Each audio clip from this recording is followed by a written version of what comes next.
assinar documentos para me tirar de casa e me mandar embora. Eu assinei.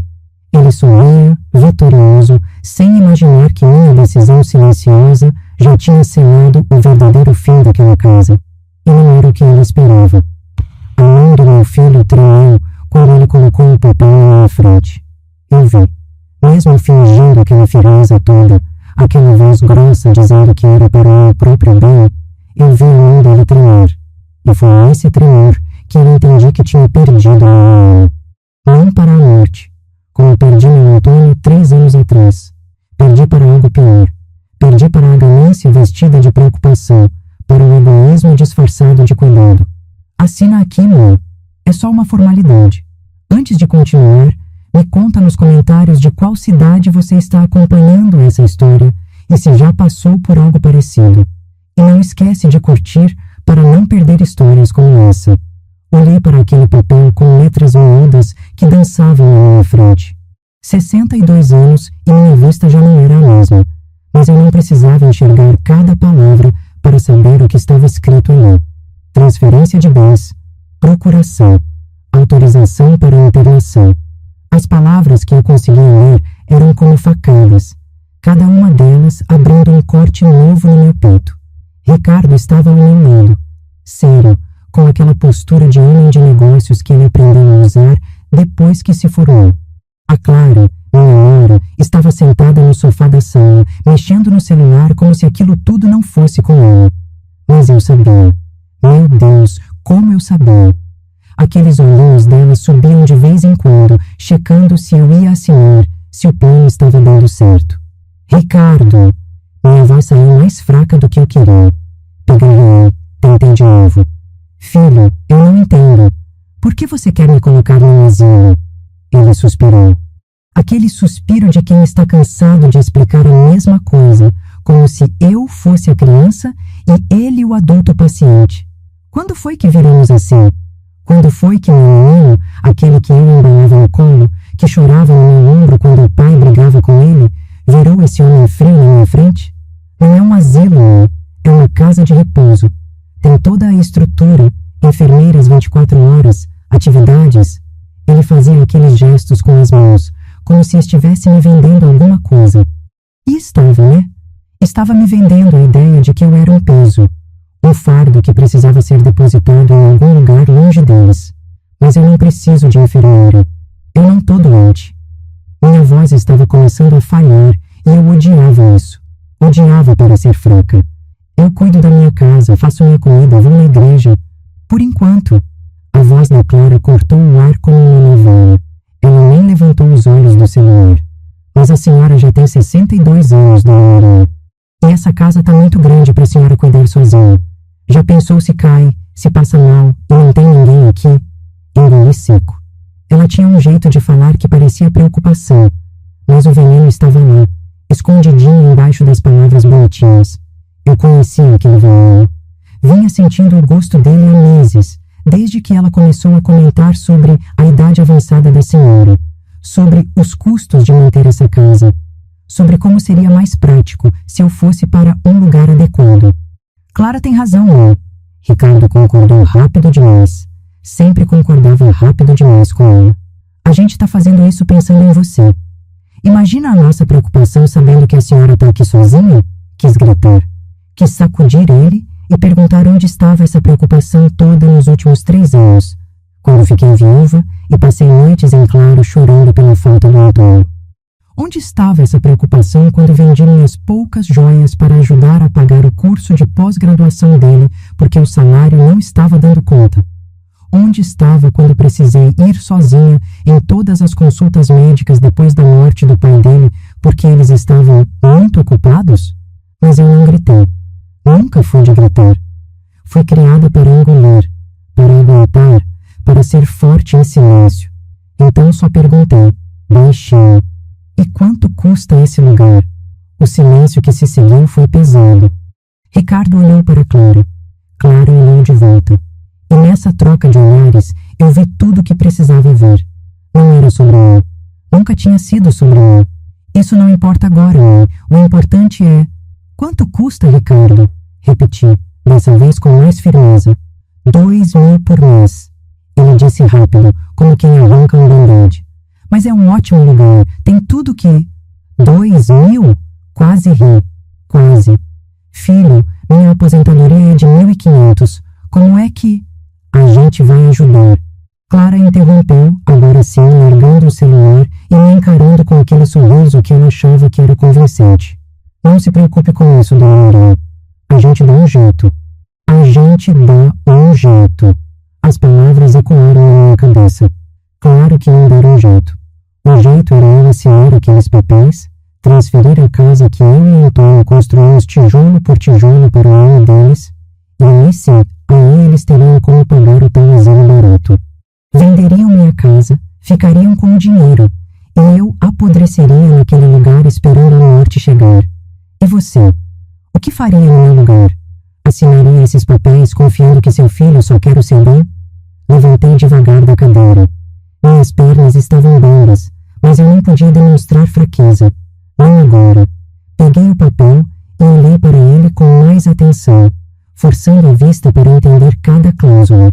Transferência total da propriedade, renúncia de direitos, procuração irrevogável.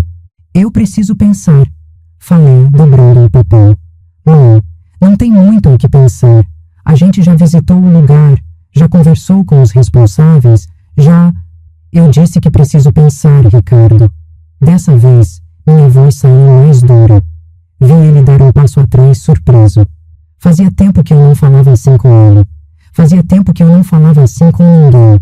Clara se levantou do sofá e naquele movimento eu vi toda a irritação dela. A máscara tinha caído por um segundo. Dona Maria, com todo o respeito, a senhora está sendo egoísta.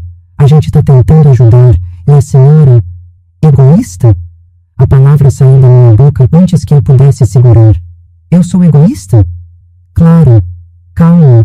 Ricardo tentou intervir, mas ela estava lançando. É sim. A gente aqui se preocupando, gastando nosso tempo procurando o melhor lugar, e a senhora vem com essa resistência toda. Parece que não quer o próprio bem. O próprio bem. Respirei fundo. 1, 2, 3 vezes. Meu coração estava acelerado e eu sentia aquela pressão no peito que o médico disse para eu evitar. Estresse, ele tinha falado. Evite estresse. Como eu ia evitar estresse se meu próprio filho estava tentando me tirar de casa? Saiam. Minha voz saiu rouca. O quê? Ricardo piscou, confuso. Eu disse para saírem da minha casa, agora. Mãe, você está exagerando. Saiam!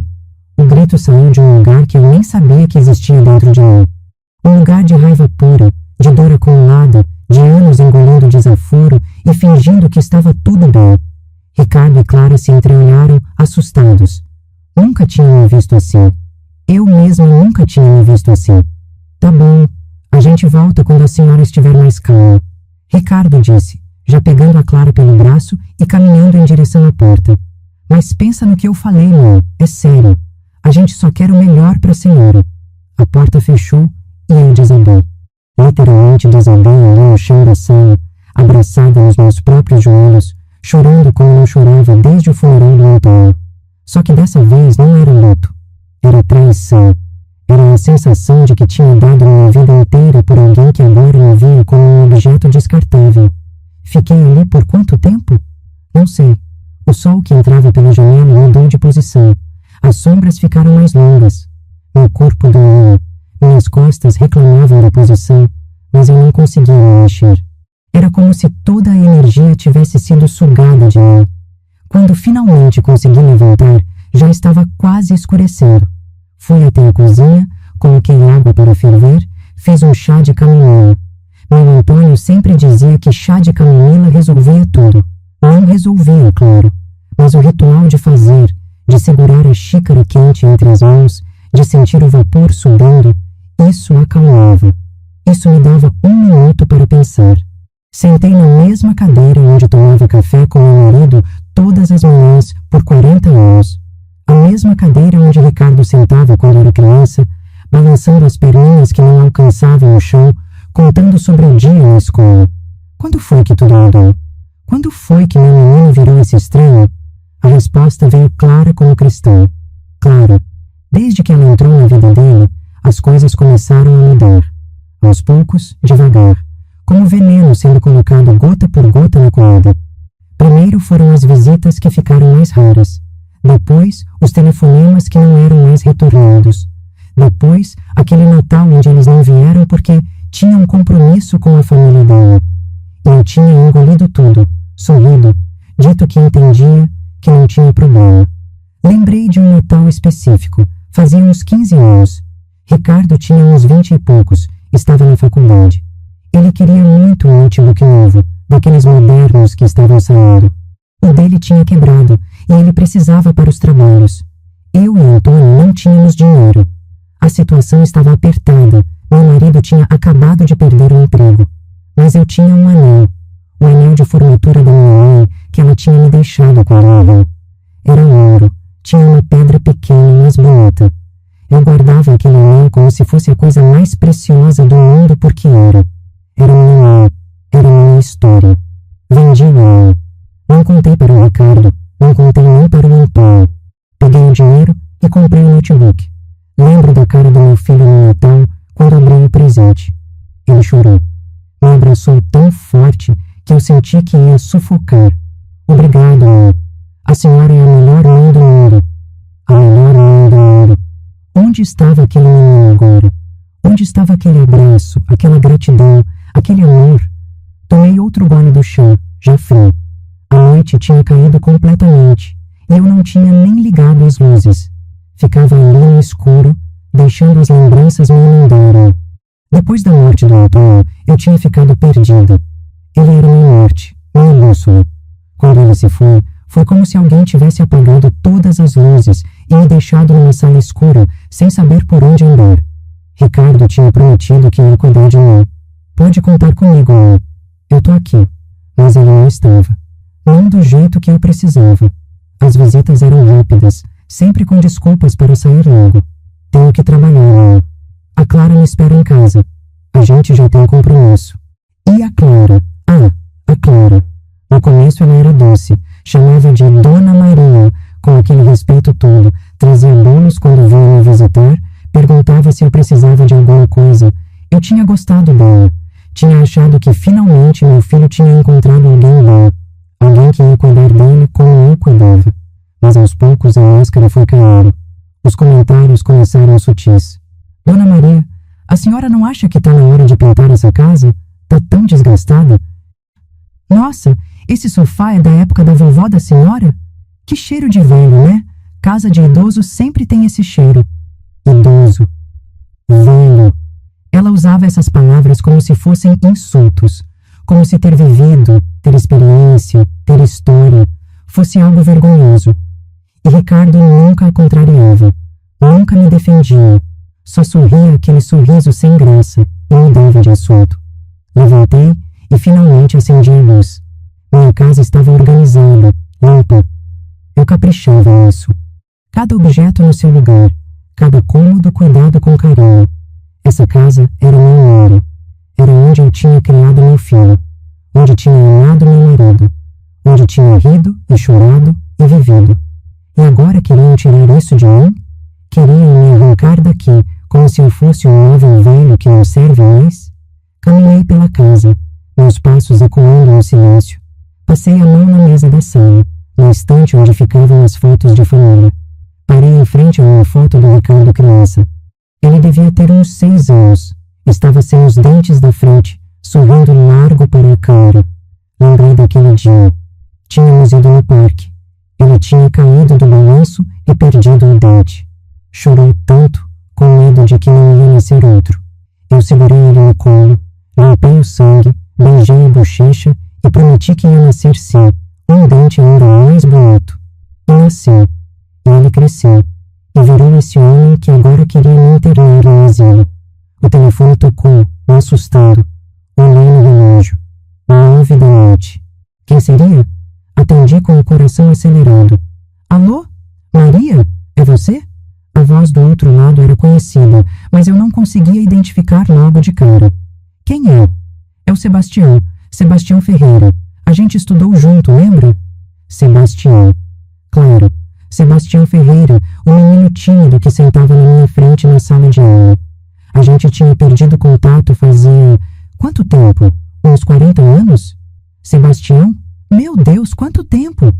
Pois é, eu tô de volta na cidade. Me aposentei e resolvi voltar para as minhas raízes, sabe como é? E eu soube do Antônio. Sinto muito, Maria. Obrigada. Minha voz falou. Mesmo depois de 3 anos, ainda doía ouvir as condolências. Eu tô tentando encontrar os antigos colegas. Já achei alguns. A gente tá pensando em fazer um encontro. Você viria? Um encontro. Com pessoas da minha época. Pessoas que me conheciam quando eu ainda era só a Maria. Não a mãe do Ricardo, nem a viúva do Antônio. A Maria. Eu adoraria. Respondi. E percebi que era verdade. Conversamos mais um pouco. Ele contou que tinha virado advogado, trabalhado a vida toda em outra cidade e agora tinha voltado. Estava morando num apartamento pequeno perto do centro. Me passou o número dele. Disse para eu ligar se precisasse de qualquer coisa. Quando desliguei o telefone, algo tinha mudado dentro de mim. Uma pequena semente de algo que eu não sentia há muito tempo. Esperança, raiva, determinação, talvez uma mistura de tudo isso. Olhei para o papel que Ricardo tinha deixado, ainda dobrado em cima da mesa. Peguei ele, alisando as dobras, e li com atenção. Cada linha, cada palavra. E foi aí que vi. A data de validade. Eu tinha 30 dias para assinar, ou o documento perdia a validade, e eles teriam que começar o processo todo de novo. 30 dias. 30 dias para decidir o que fazer com o resto da minha vida. Sorri pela primeira vez no dia. Não era um sorriso de alegria. Era um sorriso de quem acabou de perceber que ainda tinha cartas na manga. Eles achavam que eu era uma velhinha indefesa que ia aceitar tudo calada. Mas eles se esqueceram de uma coisa. Eu sobrevivi a uma vida inteira de dificuldades. Criei um filho praticamente sozinha porque meu marido vivia trabalhando. Segurei a barra quando o dinheiro era pouco e o mês era longo. Enterrei meu marido e continuei de pé. Eu não era fraca. Eu só tinha esquecido disso. Acordei no dia seguinte com uma clareza que não sentia há anos. Sabe quando você passa tanto tempo numa névoa que nem percebe mais que está perdida? E aí, de repente, um vento sopra e você consegue enxergar o caminho? Era assim que eu me sentia. A conversa com Sebastião tinha mexido comigo de um jeito que eu não esperava. Me fez lembrar de quem eu era antes de me tornar só a mãe do Ricardo, ou a viúva do Antônio. Fiz meu café da manhã com calma. Pão na chapa, manteiga, geleia de goiaba que eu mesma tinha feito. Sentei na varanda, coisa que não fazia há meses, e fiquei ali, só observando a rua acordar. A vizinha da frente saindo para trabalhar, o padeiro passando com as entregas, a vida acontecendo enquanto eu tinha estado trancada dentro de casa, dentro da minha dor, dentro da minha cegueira. Porque era isso, né? Eu estava cega. Cega para o que estava acontecendo bem debaixo do meu nariz. Comecei a revirar na memória, buscando os sinais que eu tinha ignorado. E eles estavam lá, claros como água, eu só não quis ver. Lembrei de 6 meses atrás, pouco depois do segundo aniversário da morte do Antônio. Eu estava me sentindo mal, com dor no peito, falta de ar. Liguei para o Ricardo, assustada, achando que era o coração. Ele veio, mas trouxe a Clara junto. E em vez de me levar ao médico como eu pedi, ela disse: "Ah, dona Maria, isso é ansiedade. A senhora fica muito sozinha, pensando bobagem. Toma um chá de camomila que passa." Eu insisti. Disse que a dor era forte, que eu precisava ser examinada. E sabe o que a Clara fez? Riu. Aquele risinho debochado, como se eu fosse uma criança pirracenta querendo atenção. "Ricardo, sua mãe é dramática mesmo ou é só comigo que ela faz esse show?"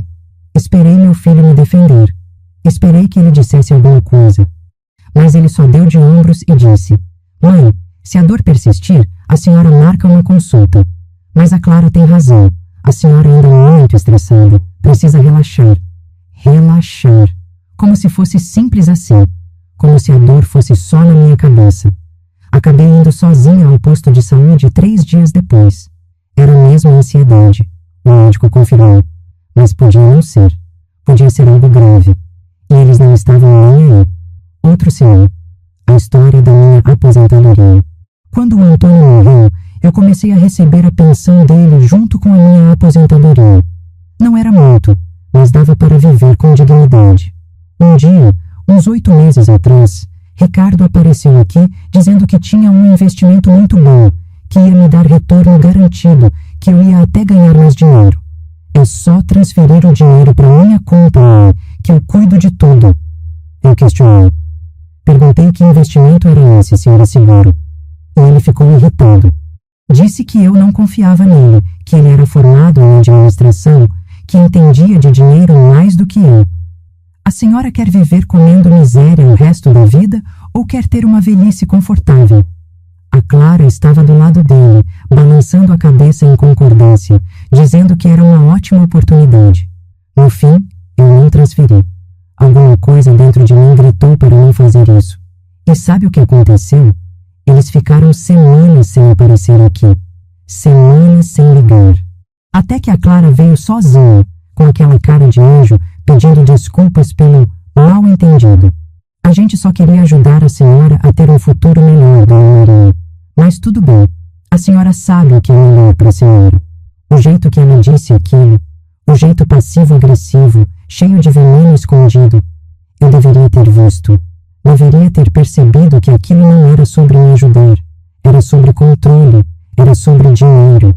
E vocês, já perceberam sinais assim nas pessoas que amam? Aquelas bandeiras vermelhas que a gente ignora porque não quer acreditar que alguém que a gente ama pode querer nos fazer mal? Levantei da cadeira da varanda e voltei para dentro. Fui até o escritório do Antônio, um quartinho pequeno nos fundos da casa onde ele guardava papéis importantes. Eu não tinha mexido ali desde a morte dele. Era como um santuário, sabe? Tudo exatamente do jeito que ele deixou. Mas agora eu precisava mexer. Precisava entender a situação real. Abri as gavetas, procurei os documentos da casa, escritura, IPTU, contas. Tudo estava ali, organizado do jeito meticuloso que meu marido era. E foi mexendo nesses papéis que eu encontrei algo que me fez gemer. Uma carta. Não, várias cartas, do Ricardo, para o pai. A primeira era de 2 anos atrás, antes do Antônio morrer. Ricardo pedindo dinheiro emprestado para um negócio urgente. Dizia que ia devolver em 3 meses. A segunda carta era de 1 mês depois, pedindo mais dinheiro, prometendo devolver tudo junto. A terceira não era mais pedido, era quase uma exigência. Pai, eu preciso desse dinheiro. É sério. Se o senhor não me ajudar agora, eu vou perder tudo. A Clara está grávida e a gente precisa de uma casa maior. O senhor não pode deixar seu neto crescer em apartamento apertado. Grávida? Mas a Clara nunca ficou grávida. Pelo menos não que eu soubesse. Continuei lendo, minha mão tremendo. A quarta carta era do Antônio. Ele tinha rascunhado uma resposta, mas aparentemente nunca enviou. A letra estava trêmula, mais trêmula do que o normal. Filho, eu já te dei tudo que eu podia. Vendi minhas ferramentas para te ajudar na primeira vez. Peguei emprestado com seu tio na segunda. Não tenho mais de onde tirar. A casa é da sua mãe também. Eu não posso vender sem ela saber. E você me prometeu que ia devolver. Já faz 4 meses e você nem toca no assunto. Onde está o dinheiro que eu te emprestei? Onde está o negócio que ia dar certo? Seu filho, eu tô doente. Sua mãe não sabe ainda, mas o médico disse que é grave. Eu preciso guardar o que tem para tratamento, para deixar ela segura quando eu não estiver mais aqui. Não posso te dar mais nada. Sentei no chão, ali mesmo, as cartas espalhadas ao meu redor. Meu Antônio tinha me protegido até o fim. Ele sabia que estava doente e não me contou. Ele sabia que o Ricardo estava pedindo dinheiro e não me contou. Ele aguentou sozinho, tentando proteger a gente, eu e nosso filho. E o Ricardo? O Ricardo tinha sangrado meu marido até a última gota. Tinha inventado uma gravidez falsa para conseguir mais dinheiro. Tinha prometido e não cumprido. E quando o pai adoeceu de verdade, quando mais precisou de apoio, onde ele estava?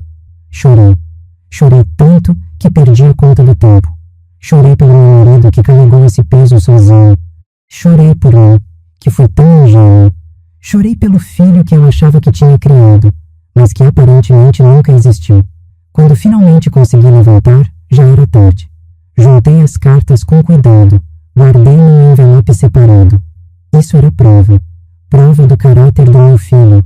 Prova de que essa história de me colocar no asilo não era sobre cuidado, era sobre dinheiro. Sempre foi sobre dinheiro. O telefone tocou. Era o Ricardo. Oi, mãe. Pensei sobre ontem. A gente exagerou. Desculpa pelo jeito que falamos. Mas já pensou sobre o asilo? Sobre os papéis? A voz dele estava diferente, mais mansa, mais manhosa. Era a voz que ele usava quando era criança e queria alguma coisa. Ainda tô pensando, respondi, mantendo minha voz neutra. É que o prazo tá correndo, né? E quanto antes a gente resolver isso, melhor para todo mundo. Entendo. Vou pensar mais uns dias. Mãe, ele suspirou. Olha, a Clara falou umas coisas ontem que não devia. Ela estava estressada com o trabalho. Mas a gente te ama, sabe disso, é? E é por amor que a gente quer te ver num lugar seguro. Amor. Que palavra interessante. Meu marido me ama. Vendeu suas ferramentas para proteger nosso filho. Se matou de trabalhar para dar conforto para mim. Nunca me pediu nada em troca. Isso era amor? O que Ricardo estava fazendo? Isso tinha nome, mas não era amor. Eu sei, filho. Deixa eu processar tudo, tá? São muitas mudanças de uma vez. Tá bom. Mas pensa com carinho, viu? Beijo, mãe. Desliguei o telefone e percebi que minhas mãos não estavam mais tremendo. A clareza que senti de manhã tinha voltado, ainda mais forte. Peguei o cartão que Sebastião tinha me dado ontem quando passou aqui depois da ligação. Sim, depois do telefonema, ele tinha vindo pessoalmente, tomar um café, matar a saudade. Ficamos horas conversando sobre os velhos tempos, sobre a vida, sobre perdas e recomeços. Ele tinha me contado que era advogado especializado em direito de família e sucessões. Na hora não tinha dado muita importância, mas agora disquei no ouro. Sebastião, Maria, você tem tempo para conversar hoje? Preciso de uma orientação profissional. Ele chegou uma hora depois, com aquele jeito tranquilo que sempre teve. Mais velho, claro, os cabelos brancos, uns quilinhos a mais, mas o sorriso era o mesmo. Me conta o que está acontecendo. E eu contei tudo. Os papéis, o asilo, as cartas que encontrei, a história do dinheiro, as manipulações da Clara, a frieza do Ricardo. Ele me ouviu em silêncio, anotando algumas coisas num caderninho. Quando terminei, ele ficou quieto por um tempo pensando. Maria, o que eles estão tentando fazer é tecnicamente legal, mas moralmente questionável. Esses papéis que eles querem que você assine, se você assinar, você perde tudo. A casa passa para o nome deles, e você fica dependente da boa vontade deles para tudo. Eles podem te colocar em qualquer lugar do jeito que quiserem. Eu sei, eu não vou assinar. Ótimo, mas você precisa se proteger. Eles podem tentar outras coisas. Podem alegar que você está senil, que não tem capacidade de tomar decisões. Podem tentar uma interdição. Senti um frio na espinha. Eles farão isso? Sebastião me olhou com aquela seriedade. Pelo que você me contou? Fariam. Então o que eu faço? Você precisa de um plano. E precisa agir antes deles. Você tem alguma ideia do que quer fazer? Foi aí que a ideia veio. Clara como uma revelação. Como se alguém tivesse acendido uma lâmpada dentro da minha cabeça. E se eu doasse a casa? Doasse para quem? Para o asilo. Mas não qualquer asilo. Um daqueles com estrutura de verdade, em troca de uma vaga vitalícia numa suíte, com todos os cuidados. Sebastião se recostou na cadeira, um sorriso começando a aparecer no canto da boca. Isso é brilhante. Você tiraria deles o que eles querem, garantiria seu futuro, e ainda ficaria num lugar digno. Mas será que algum asilo aceitaria? A casa vale alguma coisa? Vale sim. Essa casa nessa localização vale muito. E eu conheço um lugar. Na verdade, conheço a diretora. A gente trabalhou juntos em alguns casos. É um asilo particular, muito bom, com toda a infraestrutura. Chama Recanto da Esperança. Eles têm um programa de doação de bens em troca de vagas vitalícias. É raro, mas existe. Meu coração disparou. Será que eu realmente ia fazer isso? Será que eu tinha coragem? Olhei ao redor da minha sala. Cada móvel, cada objeto tinha uma história. Essa casa era minha vida inteira. Mas o que adiantava a casa se eu não tinha mais paz nela? O que adiantava se toda vez que meu filho aparecia era para arrancar mais um pedaço de mim? Marca uma reunião. Eu quero conhecer esse lugar. Tem certeza? Tenho. Mas pode ser discreta? Eu não quero que o Ricardo saiba ainda. Claro. Deixa comigo. 2 dias depois eu estava entrando no Recanto da Esperança. E, gente, que lugar! Não tinha nada a ver com aqueles asilos de filme de terror, escuros, com cheiro ruim, gente abandonada em corredores. Aquilo era quase um hotel. Jardins lindos, quartos espaçosos, salas de atividades, biblioteca, até uma pequena capela. A diretora, Dona Beatriz, era uma mulher de uns 50 anos, elegante, mas com um olhar gentil. Senhora Maria, o Sebastião me contou sua situação. E eu quero que saiba que casos como o seu são mais comuns do que imaginamos. Famílias que se esquecem que seus idosos são pessoas, não objetos. Ela me mostrou tudo. Os quartos, que ela chamava de suítes, eram amplos, com banheiro próprio, varanda, TV. Tinha uma ala com acompanhamento médico 24 horas, outra para pessoas mais independentes. Tinha atividades todo dia, ginástica, artesanato, coral, aulas de informática. Aqui as pessoas vivem, senhora Maria. Não apenas sobrevivem. Conheci alguns moradores. Seu Osvaldo, um senhor de 78 anos que tocava violão e dava aulas para os outros. Dona Carmen, de 71, que pintava quadros lindos. Dona Rosa, de 80, que fazia parte do grupo de teatro e estava ensaiando uma peça. Eles eram felizes, vivos. Não eram descartados. Eram pessoas com propósito. E sobre a proposta da doação, perguntei quando voltamos para a sala dela. Sua casa foi avaliada. Com o valor dela, poderíamos oferecer uma suíte vitalícia nela para ela, todas as refeições incluídas, acompanhamento médico e todas as atividades. Você teria total liberdade para sair quando quiser, receber visitas, viver sua vida. A única diferença é que você moraria aqui e não na sua casa. E se eu quisesse mais? Se eu quisesse contribuir de alguma forma? Dona Beatriz sorriu. O que tem em mente? Eu passei a vida criando filho, cuidando de casa, ajudando gente. Eu sei ouvir, sei aconselhar. E eu sei o que é solidão, o que é perda. Não quero ficar aqui só esperando a morte chegar. Quero ser útil. Os olhos dela brilharam. Temos um programa de acolhimento para novos moradores. Pessoas que chegam aqui assustadas, perdidas. Alguém com sua experiência de vida, com sua força, seria perfeita para isso. Seria uma posição de conselheira voluntária. Não posso pagar salário porque você já estaria recebendo tudo por conta da doação da casa, mas eu não quero pagamento. Eu quero propósito. E ali, naquele momento, eu soube. Eu soube que era isso que eu ia fazer. Não era desistir. Não era me render. Era escolher. Pela primeira vez em muito tempo, era eu escolhendo o que fazer com a minha vida. Quando podemos começar os trâmites? Perguntei. Assim que você quiser. Mas sugiro que você pense bem. É uma decisão grande. Eu já pensei. Quero fazer isso, mas preciso de uma coisa. O quê? Discrição total. Absoluta. Até que tudo esteja assinado e registrado, ninguém pode saber. Principalmente meu filho. Sebastião, que tinha ficado quieto até agora, se inclinou para a frente. Vou cuidar de tudo pessoalmente. Documentação, registro, tudo. Em 2 semanas isso pode estar resolvido. 2 semanas. 14 dias até minha liberdade. Então vamos começar. Quando saí de lá, me senti mais leve do que tinha me sentido em anos. Sim, eu ia perder minha casa, mas eu ia ganhar minha vida de volta. Ia ter propósito, dignidade, respeito.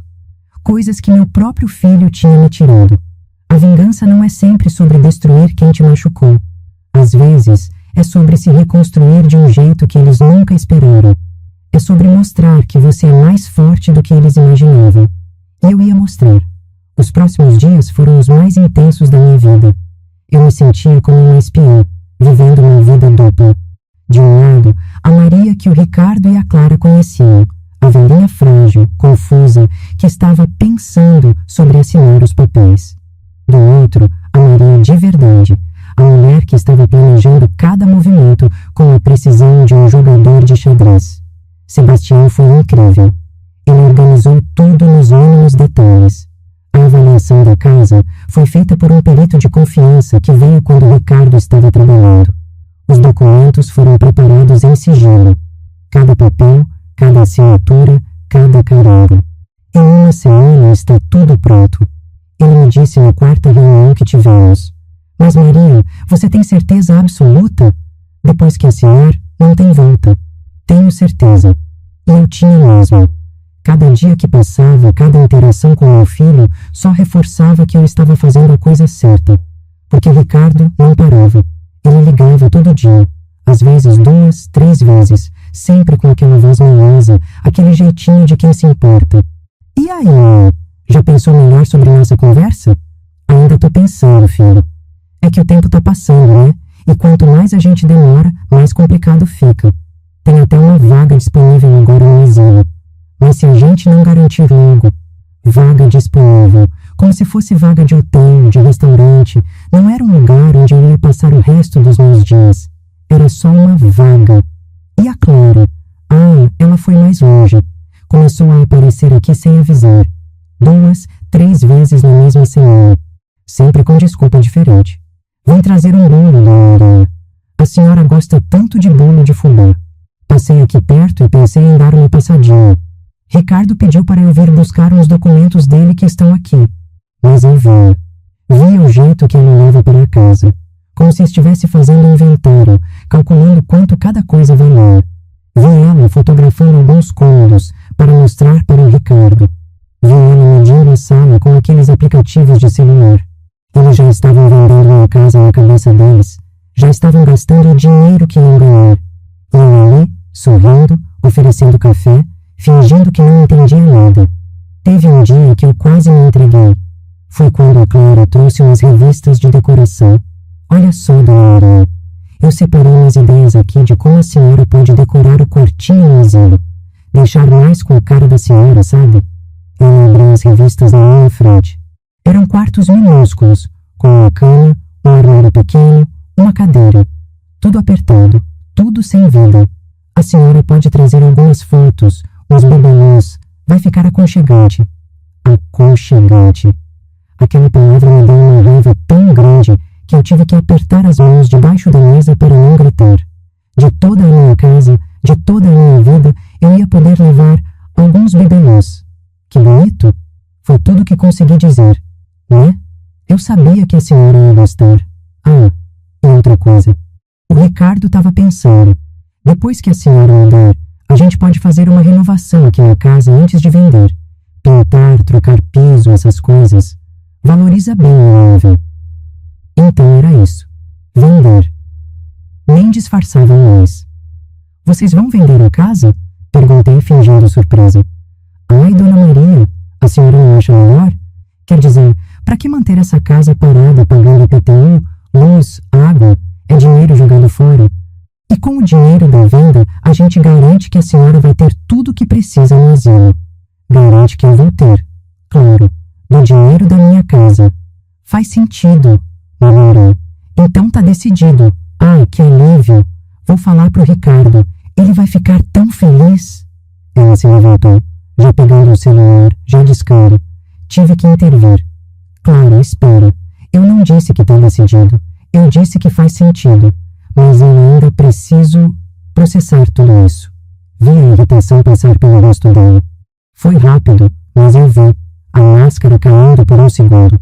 Processar o quê, dona Maria? A senhora quer ficar aqui sozinha, correndo risco, ou quer ir para um lugar seguro? É simples assim. Não é simples para mim. É minha vida. É minha casa. Era a casa da senhora. Ela corrigiu, e o tom tinha mudado completamente. Não era mais a Nora gentil. Era outra pessoa. Agora a senhora precisa pensar no que é melhor. E o melhor é assinar esses papéis logo e parar de enrolar. Claro. Tentei falar, mas ela me interrompeu. A senhora acha que a gente tem tempo de ficar indo e vindo aqui, tentando convencer a senhora de uma coisa que é óbvia? Eu e o Ricardo trabalhamos, dona Maria. A gente tem compromissos. A gente está fazendo um esforço enorme para cuidar da senhora e a senhora fica nessa lenga-lenga. Fiquei calada, porque se eu abrisse a boca, ia falar coisas que não devia. Ainda não. Ainda faltavam alguns dias. Ela pegou a bolsa furiosa. Vou falar para o Ricardo que a senhora está sendo difícil de novo. E olha, dona Maria, eu já estou cansada dessa situação. Ou a senhora decide logo, ou a gente vai ter que tomar providências. Que providências? Perguntei, sentindo um frio na espinha. As necessárias. E saiu batendo a porta. Fiquei ali sentada, tremendo. Providências. Sebastião tinha me avisado. Interdição. Eles podiam tentar me declarar incapaz. Peguei o telefone e liguei para ele. Eles podem realmente me internar à força? Podem tentar. Mas seria um processo longo. Precisariam de avaliação médica, de provas. E você está lúcida, Maria. Qualquer médico pode atestar isso. Mas e se eles arrumarem um médico que... Não vai acontecer. Calma. Faltam só 4 dias. Sexta-feira a gente assina tudo e registra. Segunda-feira você já está legalmente moradora do recanto. Eles não vão ter tempo de fazer nada. 4 dias. 106 horas. Eu conseguiria aguentar? Naquela noite, Ricardo veio aqui. Sozinho. Bateu na porta já tarde. Quase 9 horas. Posso entrar? Deixei. Ele entrou, mas não sentou. Ficou ali parado no meio da sala, com as mãos nos bolsos. Aquela postura de quem não quer estar ali. A Clara me contou que vocês brigaram. A gente não brigou. Ela se exaltou. É porque ela está preocupada, mãe. A gente está tentando ajudar e parece que a senhora não quer ser ajudada. Respirei fundo. Ricardo, senta aqui. Vamos conversar de verdade. Ele hesitou, mas sentou. Ficamos um de frente para o outro. E eu tentei enxergar meu filho naquele homem. Tentei ver um menino que me embalava, que me abraçava, que dizia que me amava. Você lembra quando tinha 8 anos e quebrou um braço? Comecei. Ele franziu a testa. Lembro. Caí da bicicleta. Você caiu porque estava andando muito rápido, mostrando para os amigos que era corajoso. E quando caiu, veio correndo para casa chorando, com o braço torto. Você lembra o que eu fiz? Levou no hospital. Levei. Mas antes disso, eu te abracei. Segurei você no colo, mesmo você já sendo grande, e disse que ia ficar tudo bem. Você chorou no meu ombro o caminho inteiro até o pronto-socorro. E depois, quando engessaram seu braço, você ficou com medo de ir à escola porque achava que iam rir de você. E eu fui com você. No primeiro dia, fui junto, entrei na sala, conversei com a professora, expliquei para os seus amigos. Você lembra? Ele assinou com a cabeça, mas não falou nada. E quando seu pai faleceu? Você veio aqui, sentou nesse mesmo sofá e chorou igual criança de novo. E eu fiz o quê? Abracei você. Segurei você. Disse que a gente ia superar juntos. Mãe, onde você quer chegar com isso? Eu quero chegar no ponto que agora sou eu que preciso de abraço. Sou eu que estou assustada. Sou eu que estou com medo. E em vez de me abraçar, você está tentando me tirar da minha casa. Vi algo passar pelos olhos dela. Dor? Culpa? Não sei, mas passou rápido. Não é tirar da casa, mãe. É garantir que a senhora vai ter cuidado. Cuidado? Ricardo, me olha nos olhos e me diz. Você realmente se importa comigo? Ou você está mais preocupado com a herança? O silêncio que se seguiu foi pesado. Ele desviou o olhar. Como a senhora pode pensar isso de mim? Porque eu encontrei as cartas. Ele ficou pálido. Que cartas? As cartas que você mandava para o seu pai pedindo dinheiro. As mentiras que você contou. A gravidez falsa da Clara. Tudo. Ele se levantou rápido, alterado. A senhora estava mexendo nas coisas do pai? Era minha casa, minhas coisas também. E eu achei. Achei tudo, Ricardo. Eu sei que você sangrou seu pai. Sei que você inventou histórias para conseguir dinheiro. Sei que quando ele te disse que não tinha mais, você sonhou. Você abandonou seu pai quando ele mais precisou. Não foi assim. Ele estava gritando agora. O pai nunca me entendeu. Ele sempre achou que eu não prestava, que eu não ia dar certo. Ele te amava, vendeu as ferramentas dele, Ricardo, as ferramentas que ele usava para trabalhar. Ele ficou sem sustento por sua causa. E você? Você nem devolveu o dinheiro. Eu ia devolver. O negócio deu errado, não foi culpa minha.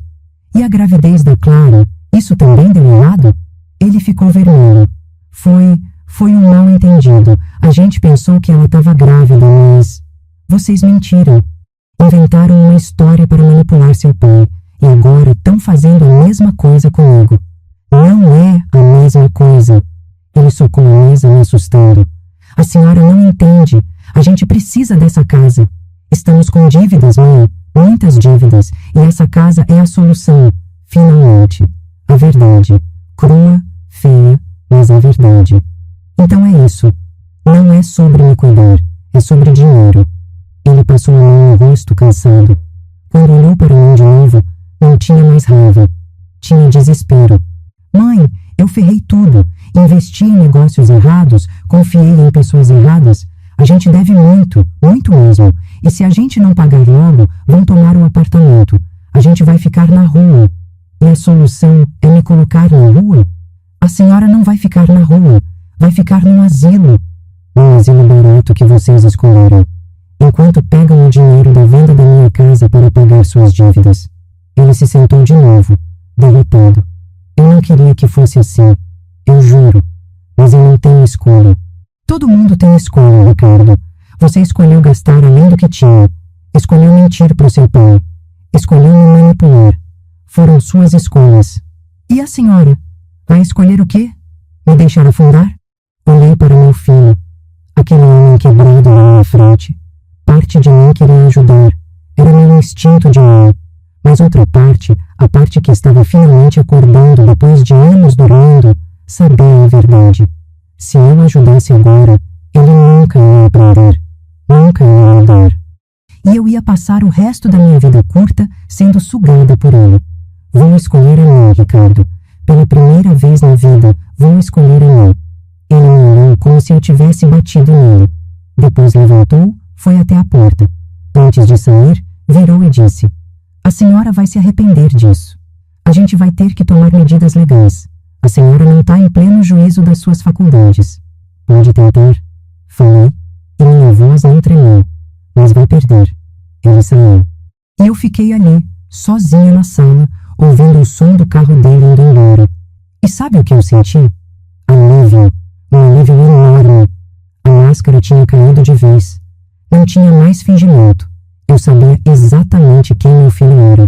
Na manhã seguinte, Sebastião ligou cedo. Maria, aconteceu algo. O Ricardo procurou um advogado. Ele está tentando conseguir uma liminar para interdição, alegando que você não tem mais condições de tomar decisões. Senti o chão sumir debaixo dos meus pés. Ele pode conseguir? Não sem avaliação médica. Eu já providenciei. Você tem consulta hoje à tarde com uma psiquiatra de confiança. Ela vai fazer uma avaliação completa e atestar sua capacidade. E se ela achar que... Maria, você está lúcida, mais lúcida que muita gente que eu conheço. Ela vai atestar. Confia em mim. A consulta foi interessante. A doutora Helena era uma mulher séria, de uns 40 anos, que me fez 1000 perguntas. Sobre minha vida, minhas memórias, minhas decisões. Me pediu para resolver problemas matemáticos, para lembrar de sequências, para tomar decisões hipotéticas. No fim, ela sorriu. Senhora Maria, a senhora está perfeitamente capaz. Vou emitir um laudo completo. E se me permite dizer, admiro sua coragem. Coragem? De se defender. Muitas pessoas na sua situação simplesmente desistem. Deixam os filhos fazerem o que querem. A senhora está lutando. Isso é coragem. Saí de lá com um laudo em mão. Prova documental de que eu não era louca, senil ou incapaz. Eu era uma mulher de 62 anos, viúva, que estava tomando decisões conscientes sobre sua própria vida. Na quinta-feira, véspera da assinatura final, Ricardo e Clara vieram juntos. Sem avisar, tocaram a campainha insistentemente até eu abrir. Precisamos conversar. Ricardo disse, e o tom não era mais de filho, era de adversário. Deixei eles entrarem. Ficamos todos na sala, mas ninguém sentou. A gente soube que a senhora foi numa psiquiatra. Clara começou. Tá tentando provar que não tá maluca? Estou provando que estou sã. Tem diferença. Mãe, para com isso. Ricardo estava nervoso, andando de um lado para o outro. A gente não quer brigar. A gente só quer resolver isso de forma civilizada. Civilizada é me respeitar, é aceitar minhas decisões. Suas decisões estão erradas, Clara explodiu. A senhora está sendo egoísta, teimosa, difícil. A gente está tentando ajudar e a senhora age como se a gente fosse inimigos. Vocês não são meus inimigos, são meus ladrões. O silêncio foi cortante. Clara ficou vermelha. Ricardo parou de andar. Ladrões? Ele repetiu baixinho. Sim, vocês queriam roubar minha casa, minha dignidade, minha liberdade. Se isso não é roubo, não sei o que é. A casa é minha por direito, Ricardo gritou. Eu sou seu filho, sou seu único filho. Essa casa vai ser minha quando a senhora morrer mesmo. Vai ser? Sorri, um sorriso triste. Você tem tanta certeza? Vi o pânico passar pelos olhos dele. O que a senhora quer dizer com isso?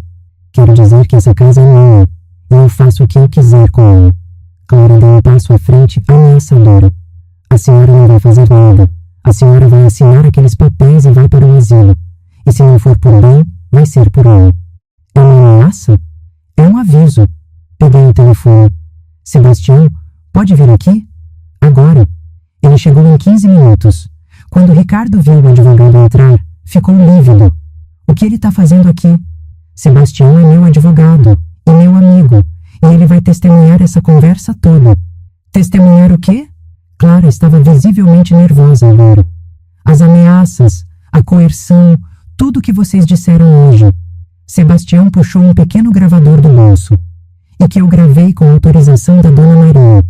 Já que estamos na casa dela, ela tem todo o direito de gravar o que acontece aqui. Vi o medo nos olhos deles. Medo de verdade. Vocês têm duas opções. Falei, e minha voz estava firme, forte. Saem da minha casa agora e me deixam em paz, ou eu registro essa gravação como prova de tentativa de coerção e extorsão. Você não faria isso com seu próprio filho, Ricardo disse, mas a voz dele estava falando. Eu não quero fazer, mas vou se for preciso. A escolha é de vocês. Eles se entreolharam. Depois, sem dizer mais nada, foram em direção à porta. Antes de sair, Ricardo virou uma última vez. Eu te amava, Ana. Amava? Sorri tristemente. Tempo passado, filho? É. Acho que resume bem nossa relação. Eles saíram. E dessa vez, eu soube que não voltaria. Não como filho, Ana. Talvez nunca mais. Sebastião colocou a mão no meu ombro. Você foi incrível. Não me sinto incrível. Me sinto vazia. É normal. Você acabou de fechar um ciclo, mas amanhã você abre outro. Amanhã. Sexta-feira. O dia da minha liberdade. Não podia esperar. Sexta-feira amanheceu com o céu limpo. Não sei se era um sinal do universo ou só coincidência, mas escolhi acreditar que era o primeiro. Acordei cedo, fiz meu café com calma, pela última vez naquela cozinha. Cada movimento era consciente. A xícara que eu segurava, a cadeira onde sentava, a vista da janela. Tudo ia ficar para trás, mas dessa vez por escolha minha. Sebastião chegou às 9 em ponto. Tinha uma pasta cheia de documentos. Tudo organizado, tudo preparado. Pronta? Ele perguntou. Mais do que nunca. Fomos ao cartório primeiro. A escrivaninha olhou os papéis, conferiu minha identidade, me fez algumas perguntas para ter certeza de que eu estava agindo por vontade própria. Expliquei tudo com calma e clareza. Ela sorriu para mim. É admirável o que a senhora está fazendo. Muitas pessoas não têm essa coragem. Assinei. Cada página, cada linha. Minha mão não tremeu nem uma vez. E quando coloquei a caneta na mesa depois da última assinatura, senti como se um peso de 1000 quilos tivesse saído dos meus ombros. Pronto. O tabelião carimbou o último documento. A propriedade foi oficialmente transferida para o Recanto da Esperança. E a senhora tem direito vitalício à suíte 12, com todas as cláusulas acordadas. Era real. Tinha acontecido. Eu tinha feito. Depois fomos ao recanto. Dona Beatriz nos esperava com champanhe sem álcool e um pequeno contrato adicional sobre minha posição como conselheira voluntária. Li tudo com atenção antes de assinar. Sebastião tinha me ensinado bem. Nunca assine nada sem ler, sem entender, sem ter certeza. Bem-vinda oficialmente à sua nova casa, Maria. Dona Beatriz me abraçou. Sua suíte está pronta. Quando quer se mudar? Segunda-feira. Preciso do fim de semana para organizar as coisas, decidir o que vou trazer. Claro. E lembre-se, você pode trazer o que couber na suíte e nos damos depósito. Não precisa se desfazer de tudo. Mas eu ia me desfazer sim. Porque algumas coisas você precisa deixar para trás para poder seguir em frente. E aquela casa, por mais que amanhece, carregava muita dor agora. Muitas memórias que eu precisava entender. Voltei para casa no fim da tarde. Estava exausta emocionalmente, mas feliz. Completa de um jeito que não me sentia há anos. Tinha feito a coisa certa. Sabia disso no fundo da alma. Passei o sábado separando as coisas. O que ia levar, o que ia doar, o que ia jogar fora. Cada objeto era uma decisão. As fotos de família? Levaria algumas, as mais importantes. As louças que minha mãe me deu? Iam comigo. O sofá onde Ricardo sentava quando criança? Ficaria para a nova família que morasse ali. Porque sim, depois que o Recanto fizesse a escritura definitiva, eles iam alugar a casa ou usar para algum projeto social. Sebastião tinha me explicado tudo. Minha casa não ia ficar vazia. Ia ter vida nova. E de certo jeito, isso me consolava. Domingo à noite, quando estava terminando de empacotar as últimas caixas, a campainha tocou. Meu coração acelerou. Não esperava ninguém. Fui até a porta, olhei pelo olho mágico. Ricardo. Sozinho. Pensei em não abrir, mas alguma coisa dentro de mim, talvez um resquício daquela mãe que eu sempre fui, me fez girar a chave. Oi, mãe. A voz dele estava diferente. Cansada. Triste. Oi. Posso entrar? Só um minuto. Abri espaço. Ele entrou e ficou parado ali no corredor, olhando para as caixas espalhadas. Tá se mudando? Estou. Vi a esperança brilhar nos olhos dele. Então a senhora decidiu ir para o asilo? A gente pode... Não vou para o asilo de vocês, Ricardo. Vou para o Recanto da Esperança. Segunda-feira. Ele franziu a testa. Mas... como? A senhora não tem dinheiro para um lugar desses. Aquilo é caríssimo. Respirei fundo. Ia acontecer agora. O momento que eu temia e ansiava ao mesmo tempo. Eu doei a casa. O silêncio que se seguiu foi absoluto. Ele me olhava como se eu tivesse falado em outra língua. O quê? Doei a casa para o Recanto. Em troca de uma vaga vitalícia numa suíte e uma posição como conselheira. Tá tudo assinado, registrado. Legal. Vi a cor sumir do rosto dele. Vi o choque, a raiva, o desespero, tudo passando pelos olhos dele em questão de segundos. Você não fez isso. A voz dele saiu rouca. Você não pode ter feito isso. Fiz, sexta-feira, no cartório. Mas essa casa é minha, ele gritou, e o grito ecoou pelas paredes vazias. Era minha herança, você não tinha direito. Era minha casa, Ricardo, minha e do seu pai. Nós construímos ela, e eu tinha todo o direito de fazer o que quisesse com ela. Você me destruiu. Ele estava fora de si agora, as veias saltando no pescoço. A gente tem dívidas, a gente vai perder tudo. E você? Você fez isso de propósito. Fiz o que era melhor para mim. Pela primeira vez na vida, coloquei a mim em primeiro lugar. Eu sou seu filho. E eu sou sua mãe. Gritei de volta, e minha voz saiu mais forte que a dele. Fui sua mãe a vida inteira. Te alimentei, te vesti, te criei. Vendi minhas coisas para te dar o que você queria. Seu pai vendeu as ferramentas dele por você. E quando precisamos, onde você estava? Onde estava quando seu pai morreu? Onde estava quando eu chorei sozinha por meses? Onde estava quando eu precisava de um abraço, de uma palavra, de uma presença? Eu tinha minha vida. E eu não. Eu não tinha direito a ter uma vida também? Tinha que existir só para servir você? Ele passou as mãos no cabelo, desesperado. Mãe, por favor, desfaz isso, ainda dá tempo. A gente vai no cartório, a gente reverte. Não dá para reverter, e mesmo se desse, eu não faria. Você tá me matando. Ele caiu de joelhos no chão. Literalmente caiu de joelhos e começou a chorar. Você tá me destruindo, eu vou perder tudo, tudo. E sabe o que eu senti vendo meu filho no chão, chorando? Dor. Uma dor imensa. porque parte de mim ainda era minha. Parte de mim ainda queria abraçar ele, dizer que estava tudo bem, resolver o problema dele.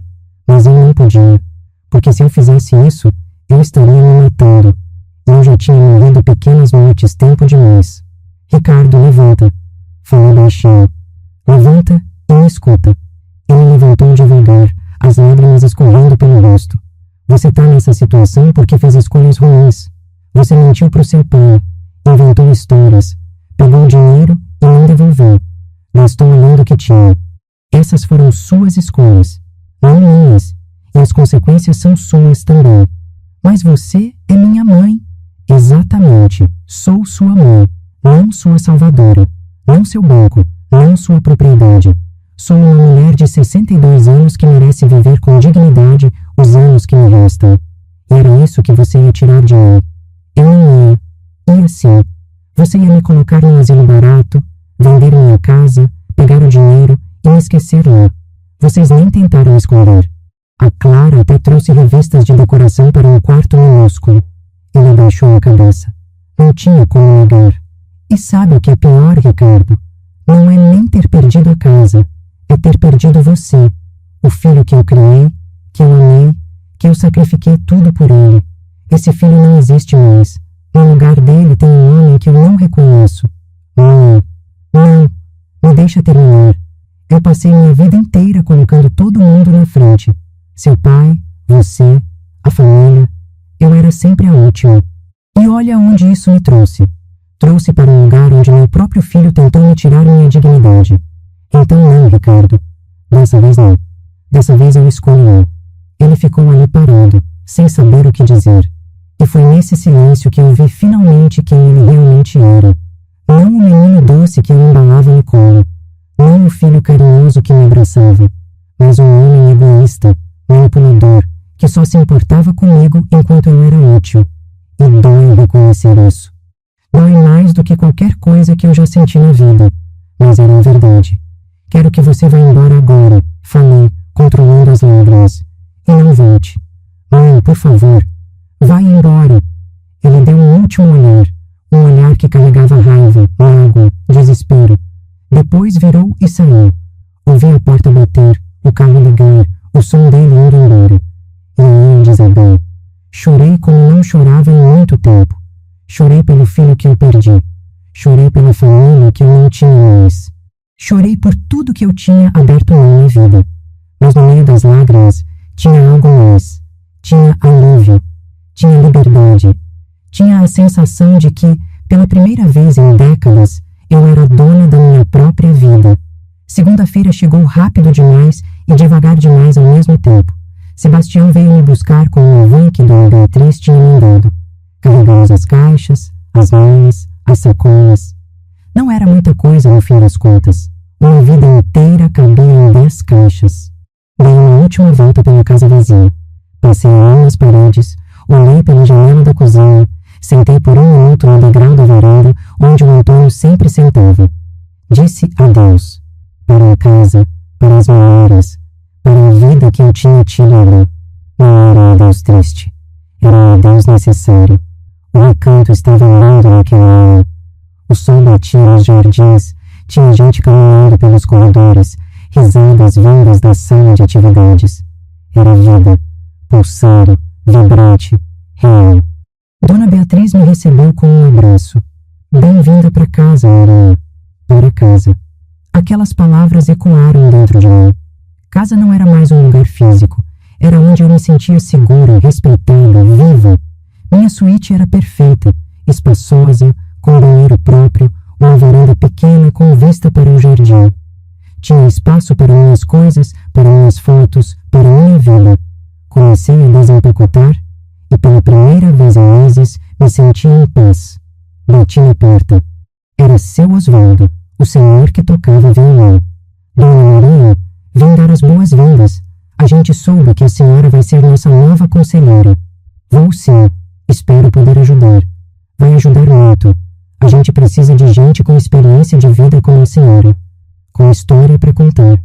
Ele me convidou para almoçar no refeitório com o pessoal. Fui. E ali, naquela mesa cheia de gente que eu mal conhecia, Me senti mais acolhida do que tinha me sentido nos últimos anos com minha própria família. Os primeiros dias foram de adaptação. Conheci mais moradores, participei das atividades, comecei meu trabalho como conselheira. E sabe o que descobri? Que eu era boa nisso. Boa em ouvir, em aconselhar, em ajudar pessoas que estavam perdidas a encontrar um caminho. Uma semana depois da minha mudança, Sebastião me ligou. Maria, preciso te contar uma coisa.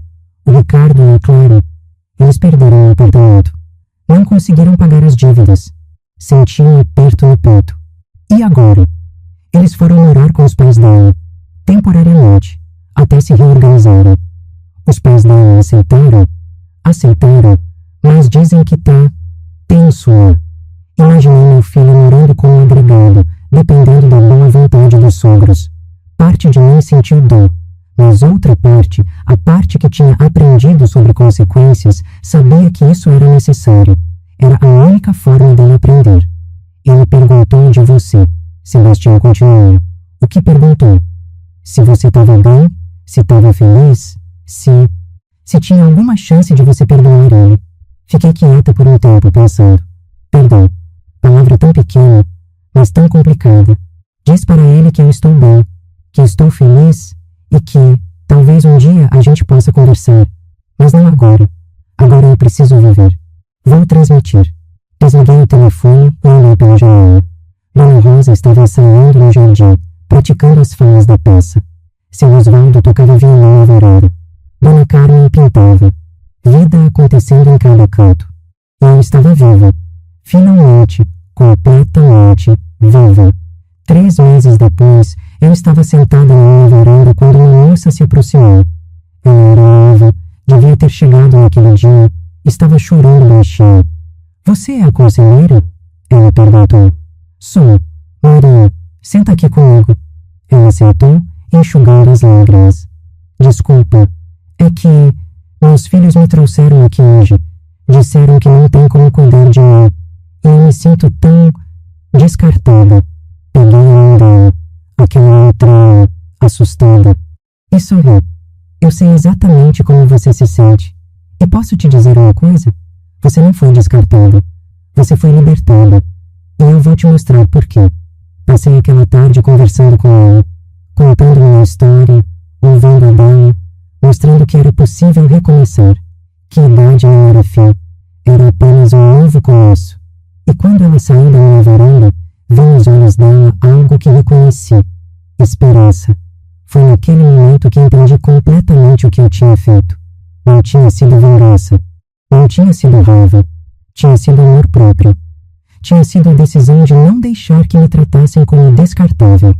Tinha sido dizer: eu importo, minha vida importa, minha dignidade importa. Olhei para o céu, já começando a escurecer, e conversei com o Antônio pela primeira vez em muito tempo sem chorar. Eu fiz certo, amor.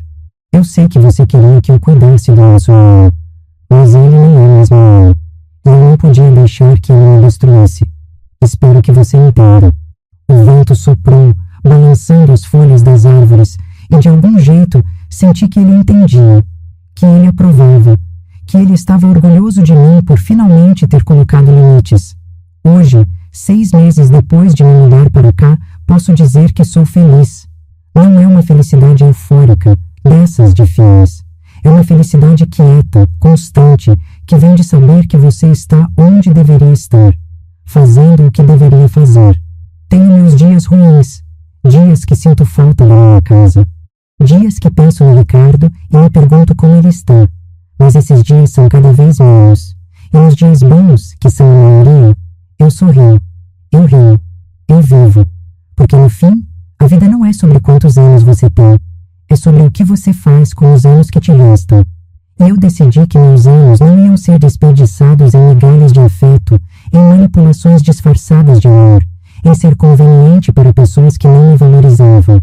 Eu escolhi dignidade, escolhi respeito, escolhi amor. E se você está lendo isso agora, se você também está em uma situação onde alguém está tentando te tirar sua dignidade, sua paz, sua vida, eu te digo, escolha você. Sempre, sempre escolha você. Porque se você não se escolher, ninguém vai fazer isso por você. A dignidade deve ser protegida. O amor verdadeiro se revela nas escolhas que fazemos. E às vezes, a escolha mais amorosa que você pode fazer é se proteger de quem deveria te proteger. Obrigada por chegar até o fim dessa história. Se ela te tocou de alguma forma, compartilha com alguém que precisa ouvir isso. Porque todo mundo merece saber que nunca é tarde para recomeçar. Nunca é tarde para se escolher. Nunca é tarde para viver com dignidade.